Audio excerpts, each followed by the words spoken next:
যেটা বাস্তবায়নের জন্য এক ধরনের কথা ছড়া দিতেন বাংলাদেশে যে অনেক আলেম ওলামা নাকি সেনাবাহিনীর সাথে আঘাত করে বাংলাদেশের জাতিসংঘের মিশনের বিরোধিতা করতেন। বাংলাদেশকে জঙ্গিবাদী রাষ্ট্র হিসেবে পশ্চিমারা সরে যাবে আর ভারত দখল করে নেবে। আরে শুনেন, এই সমস্ত থিওরি, এই সমস্ত কথা জাতিসংঘে খাওয়ায়া আপনারা যদি অহংকারী হয়ে যান, মনে করেন আপনাদের সব গল্প সব কথা জাতি খাবে। স্পষ্ট ভাষায় বলে দিতে চাই, আমরা যেমন স্লোগান দিয়েছি দিল্লি না ঢাকা, আমরা এখন স্লোগান দিব ওয়াশিংটন না ঢাকা, ওয়াশিংটন না ঢাকা, আমেরিকার কালো হাত ভেঙে দাও, ঘুরিয়ে দাও।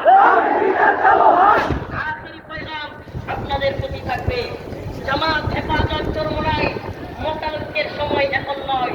প্রিয় হাজিরিন, আপনাদেরকে বলি সকলকে ঐক্যবদ্ধ হন। উলামায়ে কেরামকে আহ্বান করব, আল্লামা আয়াতুল্লাহ আব্বাসী দামাত বারকাতুহু হেফাজতের যুগ্ম মহাসচিব মীর ইদ্রিস হাফিজাহুল্লাহ, আমাদের আহমদ রফিক ভাই, আরো যারা আছেন আপনাদেরকে বলি, আমিরে হেফাজতের কাছে আহ্বান করেন, আমিরে হেফাজতকে বলেন একটা ডাক দিতে, হে উম্মার আপুসিনরা বার, আল্লামা বাবুনগরী রহিমাহুল্লাহর মামা আল্লামা শাহ মুহিবুল্লাহ বাবুনগরী, আপনি ডাক দেন দেখি ইউনুস বংশের ব্রাহ্মিকতা কতক্ষণ টিকে। এরা আমাদেরকে বলে আমরা নাকি 5 আগস্টের আগে কথা বলতে পারি না, এখন নাকি অমুকের বিরুদ্ধে আমলের বিরুদ্ধে আমরা কথা বলতে পারি না, আল্লামা কোনো সংস্কার না। আরে রফিকুল ইসলাম মাদানীরা 5 আগস্টের আগে তেমনি কথা বলছে, 5 আগস্টের তেমনি কথা বলছে। এক বছর প্রধানমন্ত্রী মানিয়া বইলেও ক্ষমা চাই নাই।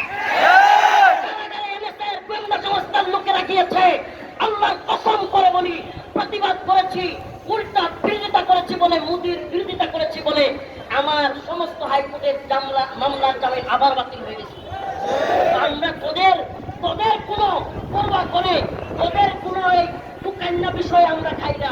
আমরা আল্লাহর উপর তাওয়াক্কুল করি, আল্লাহকে বিশ্বাস করি। বাংলাদেশে যেমনি ভাবে ভারতীয় সাম্রাজ্যবাদকে উৎখাত করেছি, মার্কিন সাম্রাজ্যবাদকে উৎখাত করেছে। একত্রিত হও, বাচ্চা উঠো, লা ইলাহা ইল্লাল্লাহর পতাকা নিয়ে জঙ্গি মৌলবাদী শুনবার টাইম নাই। সমস্ত আগ্রাসনের বিরুদ্ধে